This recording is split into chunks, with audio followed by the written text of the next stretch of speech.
जय मसीह की। आप सबका स्वागत है यीशु मसीह के नाम से आज लिविंग फाइव चर्च में।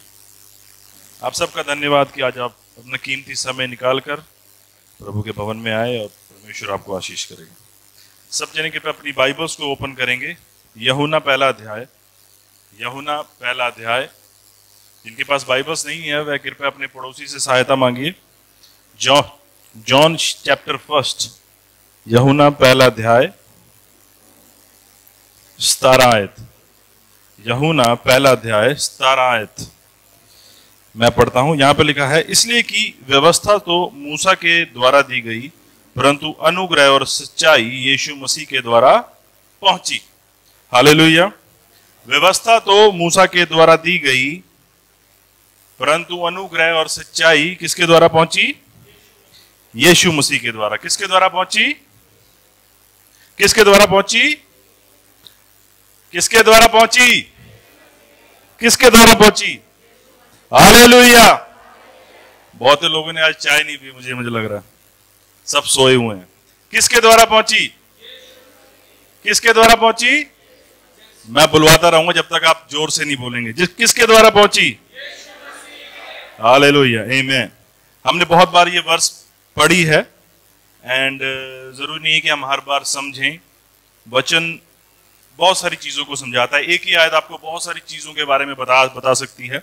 We will see some things today। यहां पर मैं फिर पढ़ता हूं, इसलिए कि व्यवस्था तो मूसा के द्वारा दी गई, परंतु अनुग्रह और सच्चाई यीशु मसीह के द्वारा पहुंची। जो व्यवस्था थी वह मूसा के द्वारा दी गई, हैंड ओवर की गई, लेकिन जो अनुग्रह और सच्चाई है वह यीशु मसीह के द्वारा पहुंची। मैं समझता हूं कि आज का जो चर्च है, आज का जो कलीसिया है, वह इन दो चीजों में बटी हुई है। वह इस चीजों को बैलेंस लेके नहीं चलती। वह अनुग्रह और सच्चाई को बैलेंस लेकर नहीं चलते। वह दोनों में बटे हुए हैं। एक गुट कहता है कि अनुग्रह बुरा है, एक गुट कहता है कि हम सच्चाई पे चलेंगे, एक गुट कहता है कि अनुग्रह में लोग पाप करने लग जाते हैं। एक बैलेंस नहीं है। लेकिन जब आप यीशु मसीह को देखेंगे, क्योंकि वह अनुग्रह और सच्चाई को लेकर आए, तो आप देखेंगे कि उनके जीवन में उन्होंने जो जो अपने उस 3 साल की सेवकाई में किया, आप देखेंगे एक अनुग्रह और सच्चाई के बैलेंस को आप देखेंगे। मैं आपको बताऊंगा आज। जो अनुग्रह है वह आपको सक्षम बनाता है, एनेबल करता है कि आप वो कर पाए जो सच आपको कह रहा है। समझिए, इसको नोट कर लीजिए। अनुग्रह आपको एनेबल करता है कि आप वह कर पाए जो ट्रुथ आपको कह रहा है। Hallelujah. Grace enables us to do whatever truth is saying। Hallelujah. कि जो अनुग्रह है वह आपको इस योग्य बनाता है, इस सक्षम बनाता है कि आप वह कर पाए जो सच आपको कह रहा है। हालेलुया। और जब आप वो करेंगे जो सच आपको कह रहा है, जब आप वो जानेंगे जो सच आपको कह रहा है, तो क्या आएगी? फ्रीडम। आप समझ रहे हैं? आप सत्य को जानेंगे और सत्य आपको आजाद करेगा। अब जो फ्रीडम है वह ऐसा नहीं है कि आप कुछ भी कर सकते हैं। Freedom doesn't mean you are free to do whatever you want. Freedom का मतलब ये नहीं है कि आप कुछ भी कर सकते हैं। फ्रीडम का मतलब ये है कि आप वही करेंगे जो सही है। हालेलुया। फ्रीडम का मतलब आप वही करेंगे जो सही है। आप सबके बच्चे होंगे, जो आपका शरारती बच्चा होगा आप उसको कभी पूरा फ्रीडम नहीं देंगे। आप समझ रहे हैं? आप समझ रहे हैं क्यों? बिकॉज ही और she is not responsible right now. आप समझ रहे हैं? वह रिस्पॉन्सिबल नहीं है। हम जो हमारे बच्चे होते हैं, जो यूथ होता है, हम उसको पूरी आजादी नहीं देते। क्यों? Because they don't have their own reasoning right now. उनका अपना अभी उनका जो मॉरल और जो उनका दिमाग है, वह उनका जो अंदर का प्राण होना चाहिए, वो इतना डेवलप नहीं हुआ कि वो फर्क कर पाए सही और गलत में। इसलिए आप देखेंगे बच्चे जल्दी गलत चीजों में पड़ जाते हैं। क्यों? क्योंकि अभी वह इतने डेवलप नहीं हुए हैं कि वह उन सही और गलत चीजों को डिसर्न कर पाए। बच्चे सिर्फ आप देखेंगे, चाहे छोटे बच्चे हैं, आप जैसे विल्बर है हमारा, और छोटे छोटे बच्चे हैं, वह उस चीज को चाहेंगे जो चीज उन्हें आकर्षित कर रही है। चाहे वो बिजली की तार हो सकता है कि उससे उसको करंट लग जाए, लेकिन अगर वह उसकी तरफ आकर्षित है तो उसे वह चाहिए। उसे नहीं पता इससे हार्म होगा या नहीं, लेकिन उसको वह चाहिए। आप समझ रहे हैं? तो मैं जो आपको बता रहा था कि फ्रीडम जो है वह इस बात का नाम नहीं है कि आप जो मर्जी कर सकते हैं। फ्रीडम वह है कि आप वही करेंगे जो सत्य है। हालेलुया। जो बाइबल आपको कह रही है, जो परम सत्य है, आप वह करेंगे। तो मैंने आपको जैसे बताया कि ग्रेस जो है वह आपको एनेबल करती है कि आप सत्य जो आपको कह रहा है वह कर पाए। जब आप यीशु मसीह को देखेंगे, जब हम चर्च को आज देखते हैं, चर्च दो गुटों में है। एक धड़ा है जो कहता है कि सत्य हमें मानना है। जो अनुग्रह मानते हैं वह क्या करते हैं?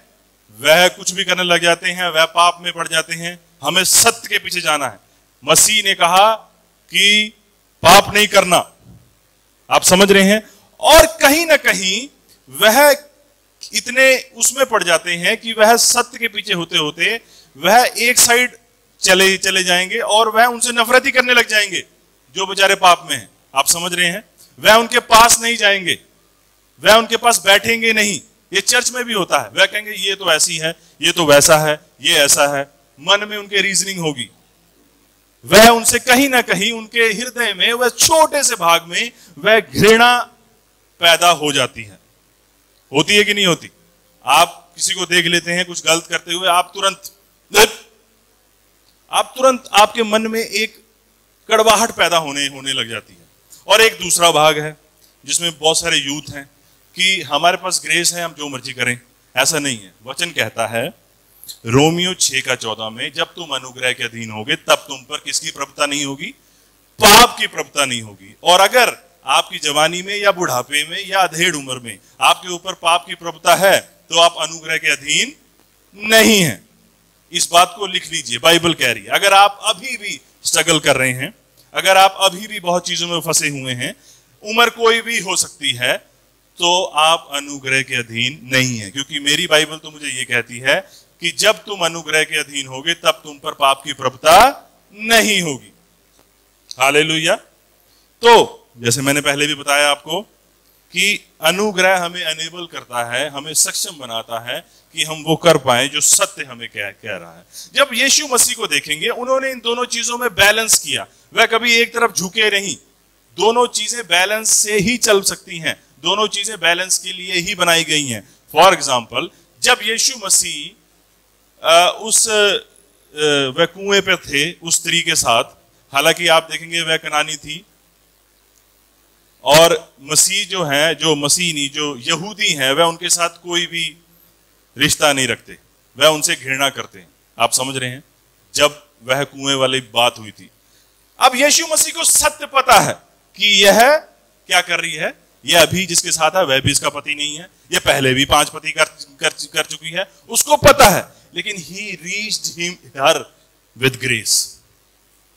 हालेलुया। उसने ये नहीं कहा ओए तू क्या कर रही है, ये तुझे नहीं पता। वचन कहता है कि क्या मत कर, व्यभिचार मत कर। वह ऐसे नहीं उसके पास गए। उन्होंने उसे क्या कहा?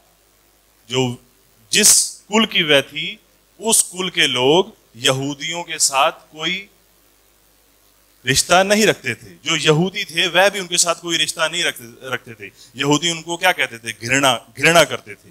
लेकिन यीशु मसीह ने यहूदी होते हुए क्या कहा? मुझे पानी पिला। और आप तुरंत देखेंगे उसने कहा, क्या तू यहूदी होकर मुझसे पानी मांगता है? Hallelujah. He reached her with grace. Hallelujah.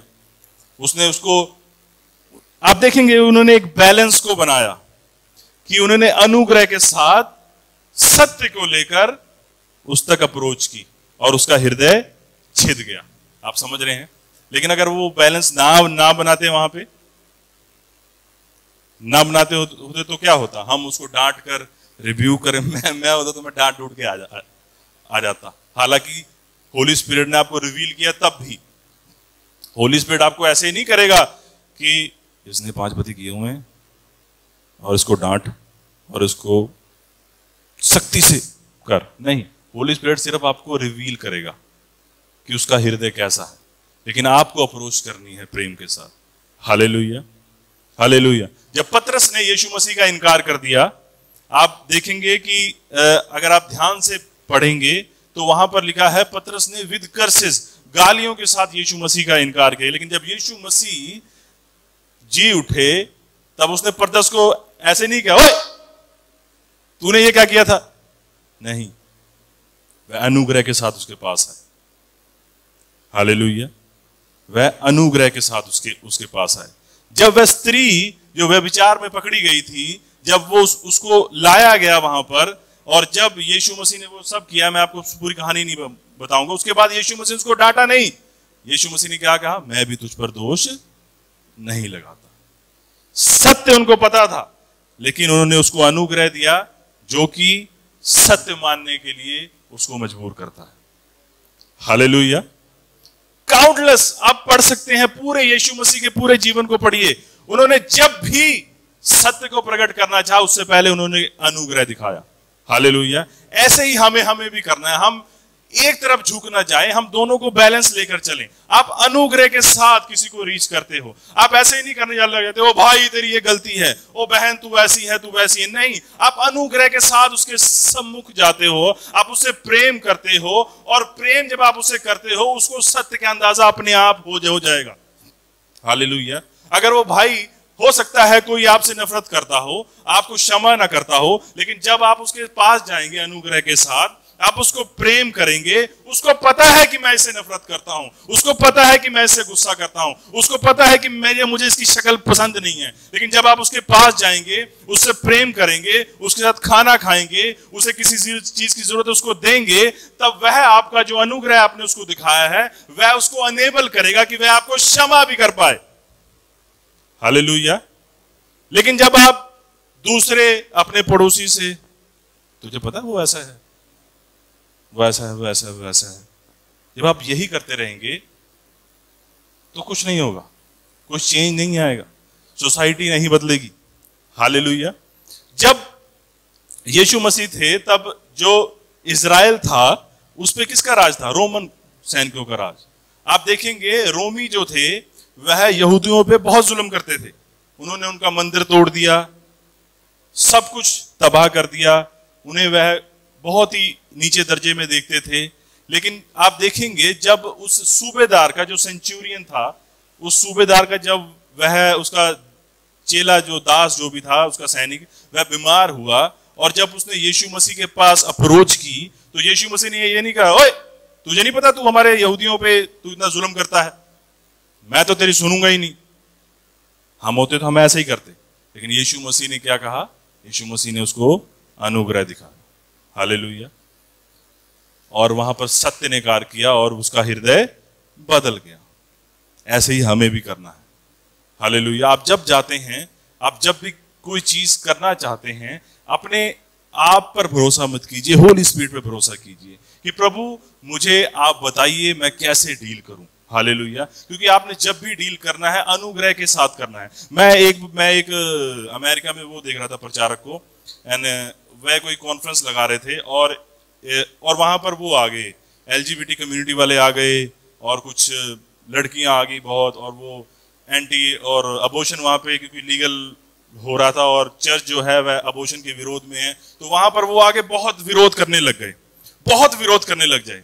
और हालांकि बहुत सारे चर्च जो है, मेजॉरिटी जो है इन सब लोगों से नफरत करते हैं, क्योंकि यह बाइबल के विरोध में है जो बोल रहे हैं। तो उस पास्टर को मैंने देखा, और वह स्टेज से उतरा, और उसने अपने वॉलंटियर को बोला कि साइड में कुर्सियां लगवा दो। उसने वहां पर कुर्सियां लगवा दी, और उसने उन सबको वहां इनवाइट किया, और वहां पर उन्होंने उनको बैठा दिया, और फिर उसने कहा कि कॉफी लेके आओ और रिफ्रेशमेंट लेके आओ, ये बहुत देर से यहाँ पर धूप में खड़े हैं। उन्होंने उसको कॉफी दी, रिफ्रेशमेंट दी, और जब वह ये सब कर रहे थे वह उनके बीच में बैठ गया, उनसे बातें करने लग गया, और उनसे बातें करते करते उन्होंने उस प्रचारक ने यीशु मसीह को, उसके हृदय को उनके साथ शेयर किया, और उसमें से आधे से ज्यादा लोग बदल गए। क्या होता अगर हम होते, मैं डंडा लेके पीछे पड़ जाता उनके। तुम्हें नहीं पता, तुम तो सत्य के विरोध में हो। नहीं, He reached them with grace. Hallelujah. हमें उनके साथ एग्री होने की जरूरत नहीं है, लेकिन हम अनुग्रह के साथ उन तक रीच कर सकते हैं।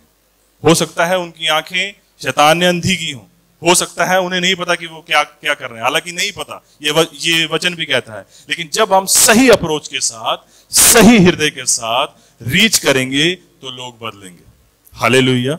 क्योंकि बिना अनुग्रह के हम वो नहीं कर सकते जो सत्य हमें कह रहा है। हालेलुया।